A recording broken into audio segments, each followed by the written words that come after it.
araw-araw na pamumuhay sapagkat pera po ninyo ang pinaglalaruan ng mga tiwaling tao diyan sa gobyerno under the Marcos administration. And as our title is as suggested by our title, ang totoong usapin, babalik ko po kayo sa sentro, ang totoong usapin ay ang maanumalya, immoral, unlawful, invalid at unconstitutional 2025 budget.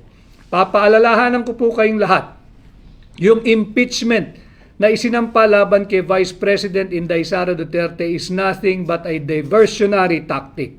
Diversion lamang po ito para malihis sa higit na malaki, maanumalya at unconstitutional at criminal na 2025 budget. Kaya wag po tayong mawawala doon sa tunay na usapin na dapat panagutin natin sa ngalan ng transparency and accountability ng gobyerno ni Bongbong Marcos. Singilin natin sila.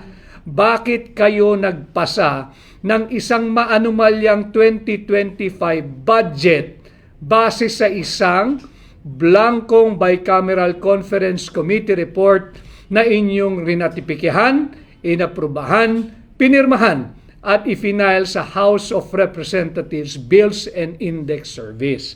At patuloy po tayong humihingi ng transparency and accountability. Just yesterday afternoon, hindi lamang po tayo nakapag-live, pagpaumanhin po ninyo sapagkat napakarami nating hinaharap kahapon, pati sa ating mga kampanyang gagawin sa nalalapit na pagbubukas ng national campaign. But just to give you an update, at mahalaga na na-update ko po kayo sa usapin ng budget na i-file natin, yung questioning the constitutionality of the 2025 budget. Kagaya po nung sinabi ko sa inyo, ating pananagutin kung kaninong makating kamay yung nagpuno ng mga patlang, ng mga blanco diyan sa Bicameral Conference Committee report. Hanggang ngayon, palaisipan, babae ba yung may makating kamay na yan? Lalaki ba yung may makating kamay na yan? Grupo ba sila? Marami ba sila?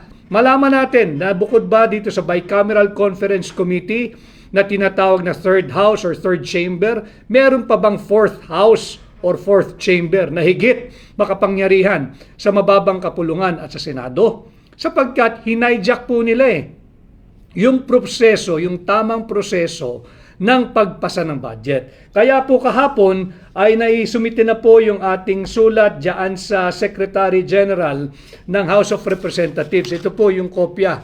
May tatak po ito.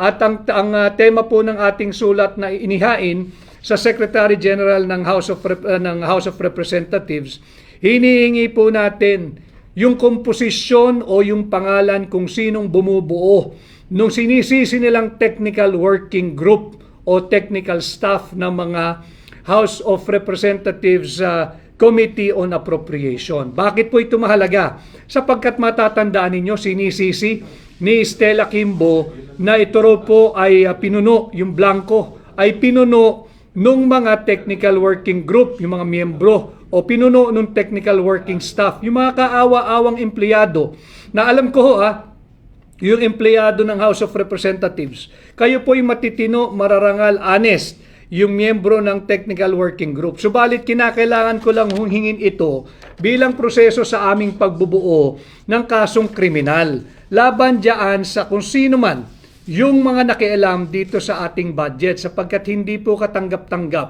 na 6.325 trillion pesos na pera nating mga Pilipino ay pinaglalaroan lamang ng iilang elitista at korap na politiko. At bukod po dyan, sumulat din po tayo. Yung sa House po ay natanggap ito kahapon ng 11 o'clock ng umaga. At yung doon naman po sa Senate Secretary, kay Senate Secretary Renato Bantug Jr., sumulat din po tayo na humihingi din po ng mga pangalan, ito po yan, ng mga miyembro ng Technical Working Group ng Senado at hinihingi po natin ito para naman makita rin natin sino ba yung bumubuo ng Technical Working Group ng Committee on Finance ng Senado. Dahil nga sinisisi nga nila yan Natatandaan nyo yung isang senador na naguhugas kamay, Hindi raw po niya nabasa at hinayaan na lamang niya yung mga staff niya magpuno ng mga blanco. Kaya nga sabi natin, i-demote mo yung sarili mo, i-promote mo yung staff mo.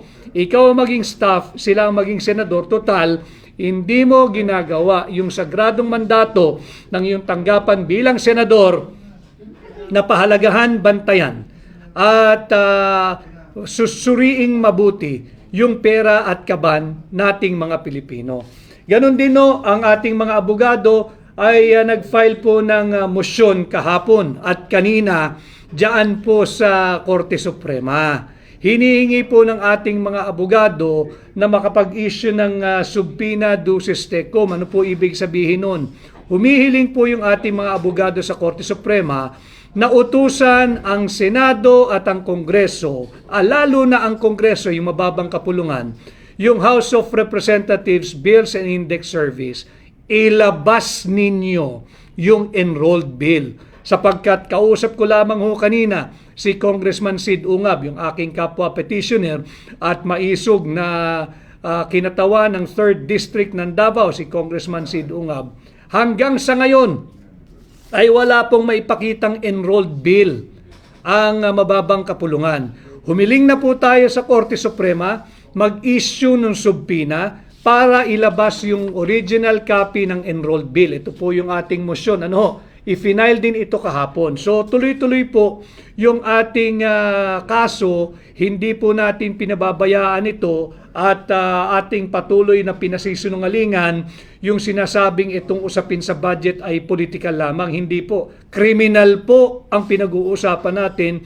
Hinahanap natin kung sino yung maaari na nating kasuhan ng criminal case sapagkat isa pong falsification of legislative document, isa pong usurpation of legislative authority. Ilan lamang po ito bukod pa sa violation of RA 319, yung tinatawag po nating anti-graft law, ang ginawa nila dito sa hindi makatarungan at unconstitutional na pagpasa ng ating 2025 budget. Binabalik ko po ang usapin sa budget sapagkat ito po ang tunay na issue, hindi po yung impeachment.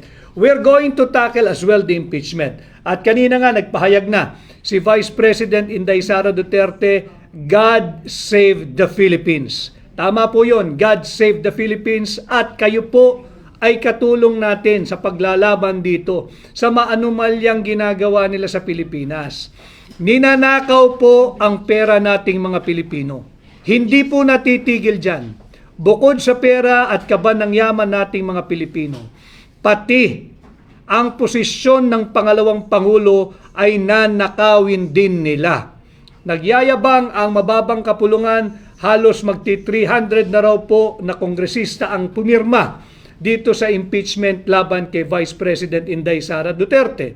At alam po ninyo, yung 300 na yan, wala po yan. Sapagkat ninanakaw nila ang sagradong mandato ng 32 milyon, ulitin ko 32 milyong Pilipino na tumangkilik at nagtiwala kay Inday Sara Duterte para maging pangalawang Pangulo nating lahat. Ninanakaw po ito ng iilang elitistang mambabatas.